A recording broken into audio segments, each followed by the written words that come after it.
mapagpalang araw po sa inyong lahat mga kaagapay. Muli nagbabalik ako po inyong likod, si Kaagapay Mark. Bali ngayong hapon, kamustahin natin si Nanay Mirna. Paano pinagkakaabalahan niya. Tara samahan niyo po ako.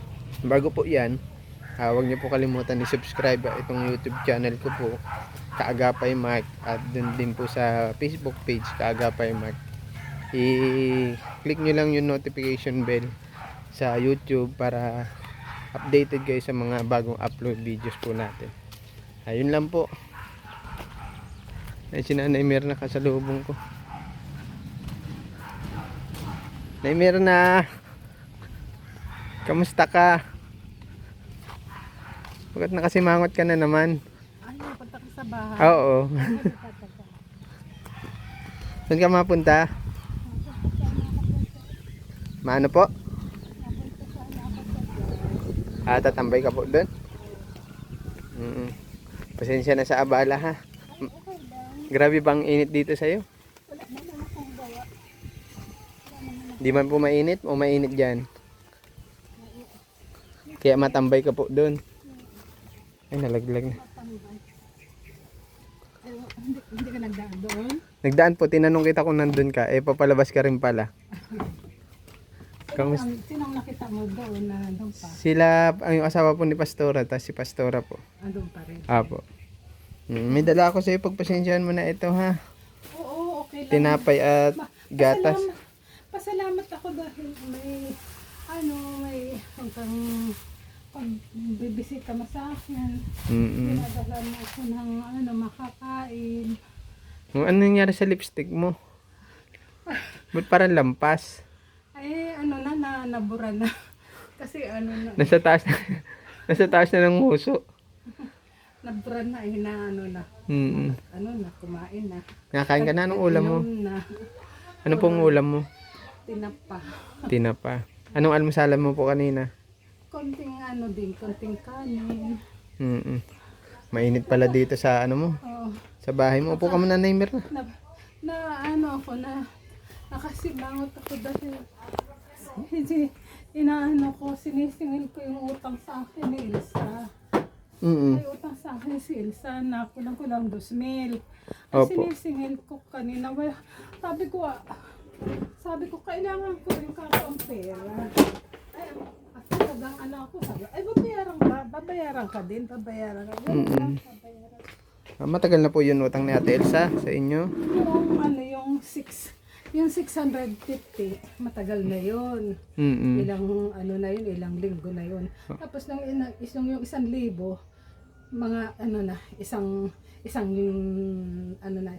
na. Isang linggo na.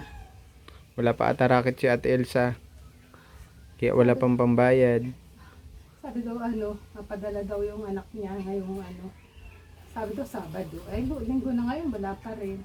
Sabi ko, kailangan ko din naman ng pera. Sabi ko, alam mo naman na meron din ako mga pinag-bibili. Pangailangan ko dito sa bahay. Sabi ko, gano'n. Sa pagkain, sa gatas, gano'n sa kanya. Wala kang maibili-bili. Nasa kanya nga yung pera. Ay, yung binigay mo sa akin gatas, kauubos lang. Kauubos lang? Oo. Parang ang tagal ko na nung huling akong nabisita sa'yo. Nauubos pala. Hinahati-hati mo po. Tinitibid-tibid ko. Minsan sa umaga, pagising ko sa umaga, nainom ng gatas. Maligam-gam lang na tubig. Okay. Tapos pag medyo tanghalin at makaramdam ako ng gutom, doon lang ako natimpla. Okay. Kamusta man pakiramdam mo ngayon, Nanay Mirna? Kamusta yung sugat mo? Magaling naman na yan. Galing na yan. Kasi tabi po sa mga kumakain. Ginagamot ko man yan. Anong nilalagay mong gamot? Sugat. Anong nilalagay mong gamot dyan, Nanay Mirna? Tawas. Tawas? Kinikis-kis ko yan ng tawas.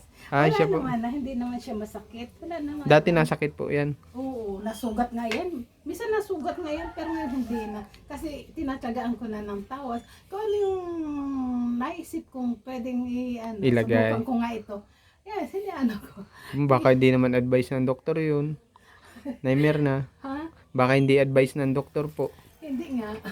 Ay, ano Sa ko na sariling gamot na ako lang. na lang, ako na lang gumagawa ng paraan. Mm. Kaya sabi ko nga, si saan ako si Kuya Mark magbisita sa akin. Kasi sabi ko um, meron akong gigisingin 3 sponsor. Kanin ko sana, sabi ko nga na ano kukumustahin ko si Ma'am Herminia Budget, Opo. si Ma'am Julia, si Ma'am Tessie Abelia. Mga sponsor ko yan. Anuhin ko na, Ma'am, kinukumusta ko po kayo. Kumusta po? Matagal na po kayong hindi nagpaparamdam sa akin. Kinakato ko ang inyong mga puso. Magparamdam naman po kayo sa akin. Yun lang po. Namimiss ko na po kayo. Kaya po, kaya po, magparamdam kayo sa akin. Yun lang po ang masasabi ko. Pero marami din nagbigay sa'yo kahit mga noon pa, hindi na natin matandaan yung iba po. Yan 3 yan, si Ma'am Herminia Budget. Opo. Pumasok ba yan sa iyo? Sa mo yan?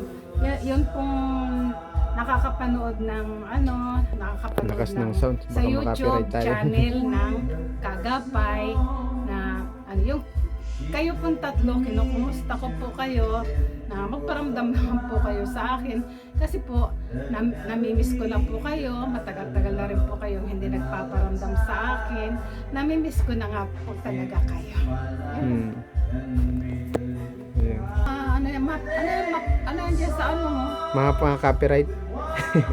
May nagpapatugtog kasi sa dito kala Ate Malu ata. Hindi yan, dito yung kabila. Doon tayo sa may banta doon. Sige na, sige di. I wanna... Lipat daw kami doon sa church, sabi ni Nanay Mirna. Kasi may makaka-copyright po tayo pag may tugtog. Oo, yung mga mag-video na anuhin ako ni Kuya GM. Opo. Ang ingay ng aso. Ang ingay ng aso nila nila Malu. Ay, pumapasok sa yung ingay, sabi nga niya. Ang ingay naman. Dito tayo, pwede Ayan na na tayo. natin. At Dito na tayo. mm, Bala na dito. pagod ka na Mirna? Ako, Kuya, Mm. napapagod. Lang yung konting lakad ko. Napapagod ako. Kaya katulad kanina, gusto ako ni Pastora Brenda. Gusto ako ni Pastora lang yung sa music ministry. Opo. Yung sumunod nga ako ng pagkanta. Dahil ang habi ko kung ako gagamitin ng Panginoon Diyos sa music ministry, willing naman ako. Pero kanina kumakanta ako. Kanina? Humihingal ako. Nihingal ka na? Para ako napapagod. Para ako napapagod. Pero dati hindi. Dati hindi ako ganyan.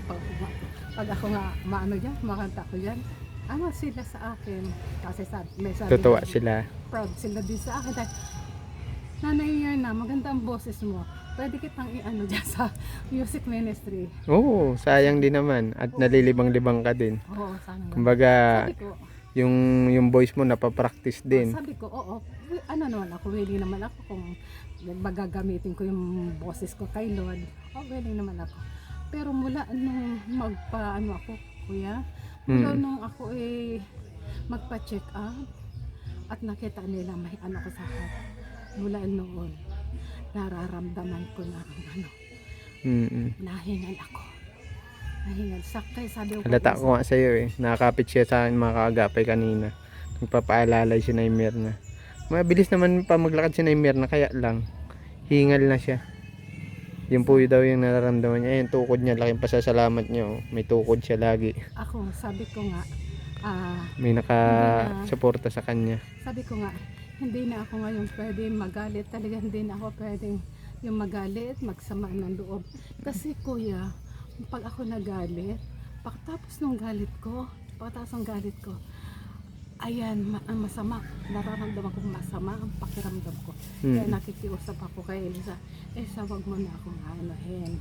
Kasi iba na ako ngayon, iba ang nararamdaman ko ngayon. Mm. Pag ako may sumasamaan loob ko, ano yung nagagalit ako. Opo. Pagkatapos ko magalit, masama ang pakiramdam ko. Kaya nakikiusap ako, wag niyo akong Stressin na. galitin, Mm. talaga ko lang nararamdaman ko. Iba. Kaya si Ate Elsa, ano na, Oo. kumbaga ilag na din. Ilag na magbiro.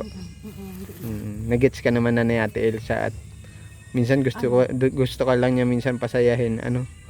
Kaya lang, syempre dahil sa edad mo, minsan mababaw na yung ano, yung pagkakaintindi natin sa mga biro-biro. Ano po? Kaya hindi na rin na kinausap, sabi nga ni GM, kinausap ko na din yan si Ate Elsa na sinanay niya na wag ko na anihin kasi ganito. Hindi ko na pag pinag-usapan nila. Basta kinausap ko na yan si Ate Elsa. Kaya ngayon hindi na yung nag-ano sa akin. Tsaka nung kausapin ko din siya na Lisa, may sasabihin ako sa iyo. Nagpa-check up ako sa mayroon na akong sa heart. Kaya hindi na ako tulad ng dati. Ngayon pag ako mayroong hindi ko na pinapansin, pinapabayaan ko na. Ko na kasi pinokontrol ko na kasi ang sarili ko din. Sabi ko pag baka ako masobrahan ng galit. Kuya baka hindi na tumagal ang buhay ko. Kaya ang mga 70 ka na pati sa August, Nightmare na. Gusto ko pa naman, hinihingi ko pa naman din kay Lord, bigyan mo lang po ako ng mahal-habal ang buhay. Sabi ko gano'n.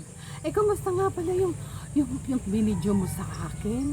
Binidyo mo sa akin noon na ako, ang dami pa lang nakapanood noon. Ang dami nakapanood. Opo. Basta kahit dito sa mga ko, dito may dito, sabi napanood namin yung sabi may nabasa pati din ako sa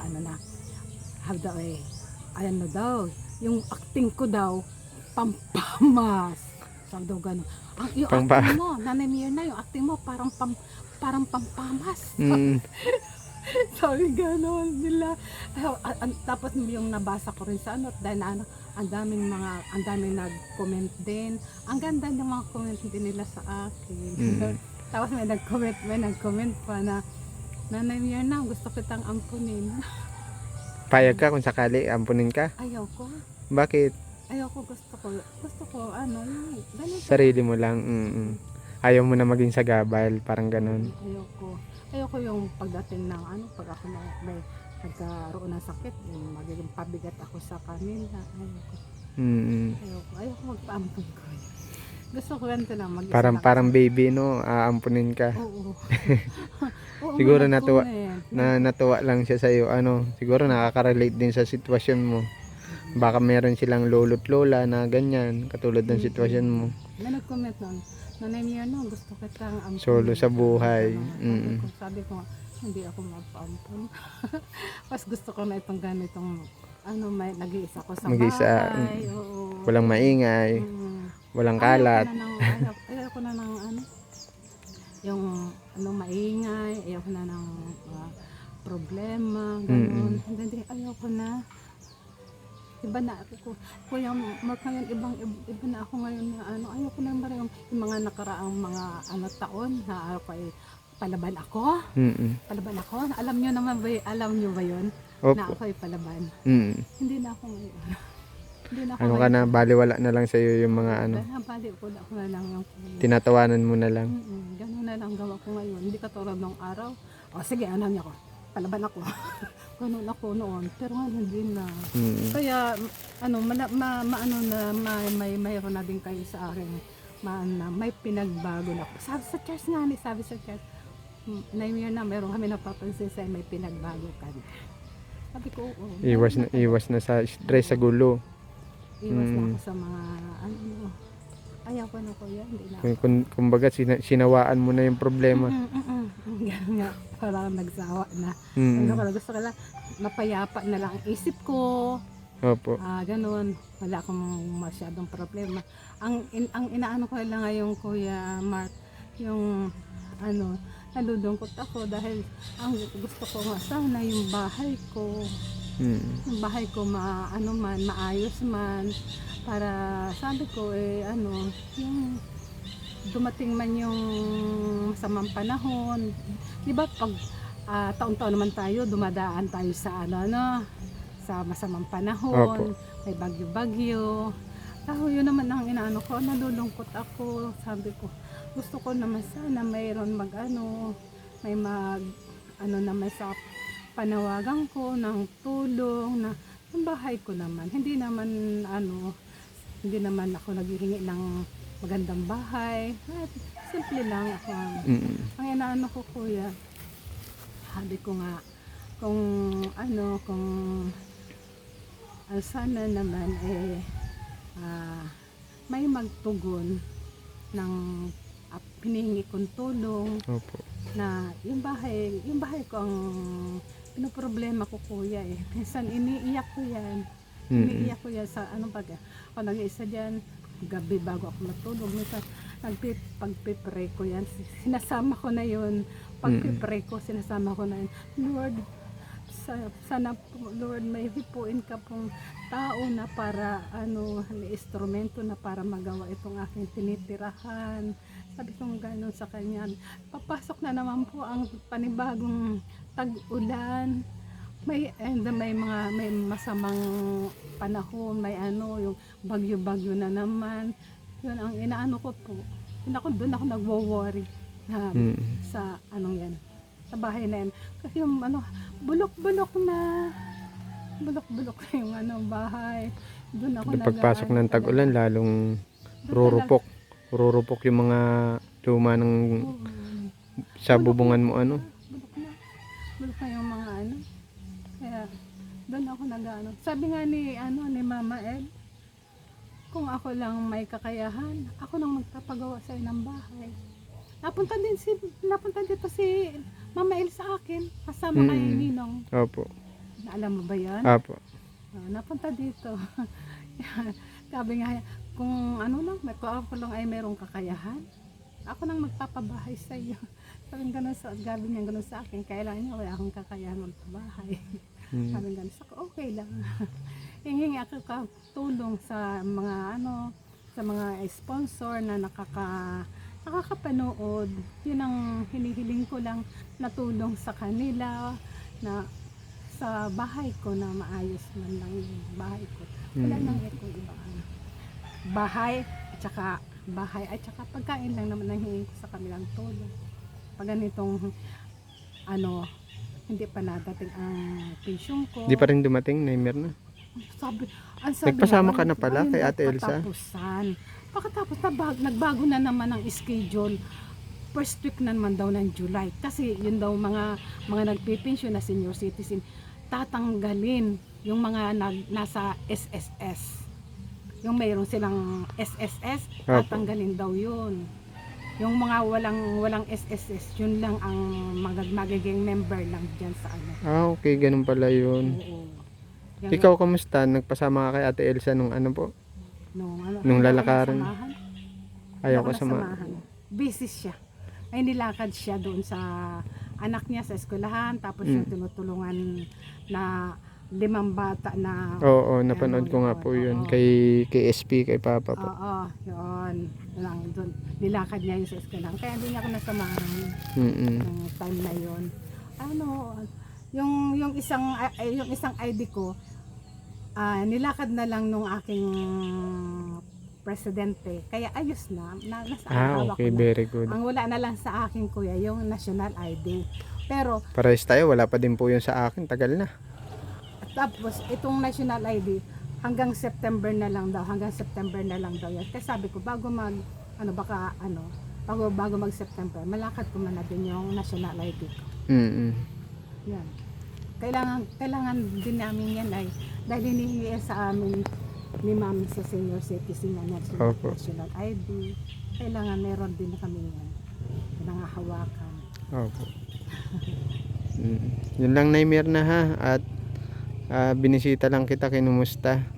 Buti nasaktuhan kita bago ka magpunta kay La Pastora. Buti na itanong kita dyan, wala ka daw, andun ka. Sakto naman na palabas ka din. Oo, mapunta sana ako.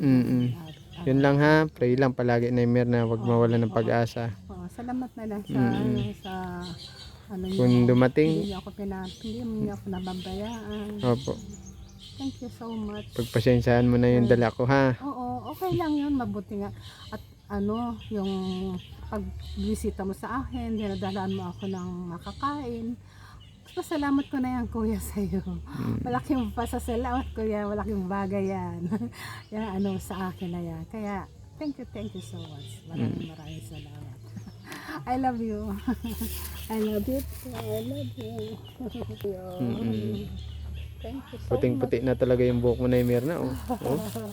Ganun na talaga, kuya. Yun na, nasa ano Sweet na na tayo. Mirna. Nasa edad na talaga tayong ano.